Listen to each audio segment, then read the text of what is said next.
These cream puffs are showing off for St. Patrick's Day, topped with a colorful rainbow crisp topping and filled with a rich caramel cream. They're elegant and extra, but my next guest will break it down even for all those beginners out there. Baker Khara Westergard is here in studio. This is so festive. It's just like a showstopper when you see these things. And I understand you were here telling us how to make cream puffs before.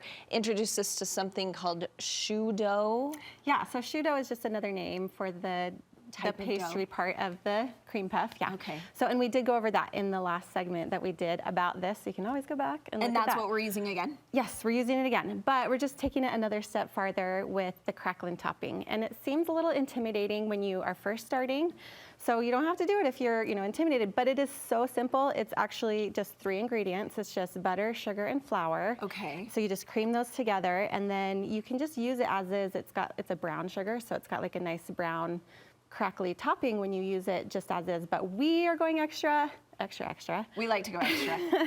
And adding colors and doing the rainbow. Let's start with the dough, because when you see Craquelin, the word, it threw me because it's kind of spelled French, but you just say it Craquelin, and that's what we're talking about. Yes, and it's just going to be a crackly topping on but it's a sugary crackly topping on, we like and those it's not too sweet. I was worried, at first when I was introduced to that, but it's not too sweet. It's just a nice little touch. Okay, so tell us how you made the dough.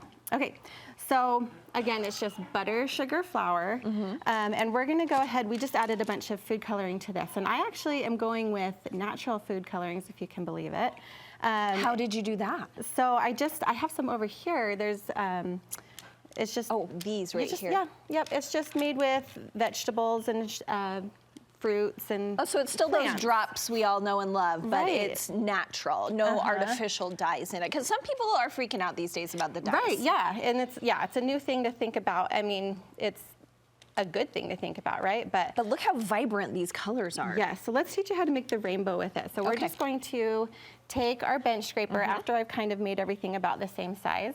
And I actually have an extra bench scraper for you here. If you want to do the purple for me, go ahead and take off one edge first. Okay, just a little bit. And yeah, just to kind of clean up the edge, and then we'll take the next one and go about that size. Okay, so we're doing pretty narrow. This is the rainbow order that we've chosen. I did not actually do orange because I was worried about fitting too many colors.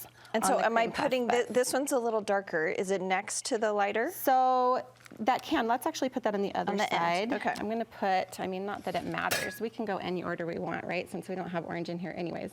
But we're gonna line these up. We're just gonna line them up right there. And I've done them a little, pretty close to where we want them, but still thicker than we do want them, because we need to roll them together and make them fuse together so that they'll stay a rainbow together, right? That's okay. Took your spot again. Good job.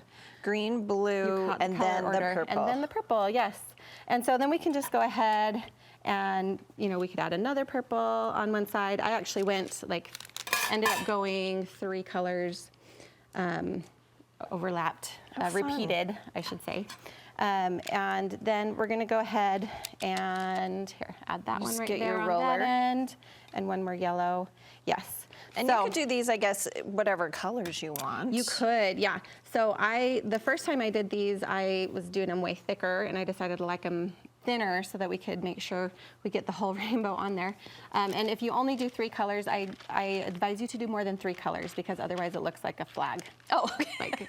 Yep, I can see that. I can see that. Okay, so we're using parchment over it. Yes, we're using the parchment instead of flour. It works better for this, just trust me.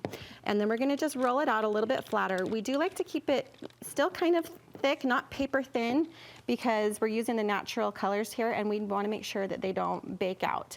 It is easier for the natural colors to bake out than the traditional food colors. Okay. And so we're just giving you a few tips on how to make sure that they stay vibrant. We're going to then take it from there. It peels right off. It's like Play-Doh. Yeah, but we're going to put that in the freezer real quick, because to use the next step, my assistant, your lovely assistant, is bringing the freezer one over by TV Magic, right? Okay, then we take our cookie cutter, and we're going to... And you can do this any shape, I'm guessing. Yes, you could. it'd be harder to pipe the sciutto underneath. So it's typically just round, but I am gonna show you how to do a shamrock. A shamrock shape. So then it's a cookie now, right? It's hard, the butter's hardened in the freezer, and all you have to do is place it right here on top of your sciutto. So let's go on to talking about how to pipe the sciutto one more time, because we have our nice circles. And to do the nice circles, you don't want to be pressing down into the mat too much. You want to go up a little higher to build it high so it will, get as puffy as you can. Now, if you use bread flour, these will puff a little better for you. I am actually going more natural again here. I'm using Italian flour because it's better for you. And so I just chilled my dough a little longer, and that's going to help me build with the Italian flour, or if you're to use we have about a minute left, so tell me, how are we getting it kind of sandwiched together? Because I see you're placing it on the top. Yes. You put one under and then one on top. So that one's done, and that'll just bake into that round shape. That just bakes it. It melts right down into it, and it goes into this. As it expands, you can see the crackles start and go. But really quickly, as we go into the shamrock shape, we're just gonna pipe 4 of these, and you could go a little bit taller, but I'm trying to go a little bit faster. Oh yeah, that's all you need to do. Just however you put it on the pan is the shape it's going to come out. Yes, so here we go, and I'm just gonna drag those 4 in, and then you can take my small cookie cutter for me, and you just do the 4 shapes, and 4 circles. Yes, and I'm just piping a little stem on there, right there. And one thing you can do to shape your stem a little bit better, sorry, this spray bottle was not so aesthetic. Get a wet knife, and you're just gonna pat that tip of the stem down. Just make it the shape that you want. Yep, and you need it to be wet or else it sticks. Sciutto responds well to water, to reshaping, and then you can just cut out a triangle here and place it right on top of the stem, and it bakes out really nicely. Okay, this is absolutely amazing. We are out of time, but we do want people to know that they can go on our website, your website, to get how to make the filling, because that is the beautiful caramel filling that we're talking about.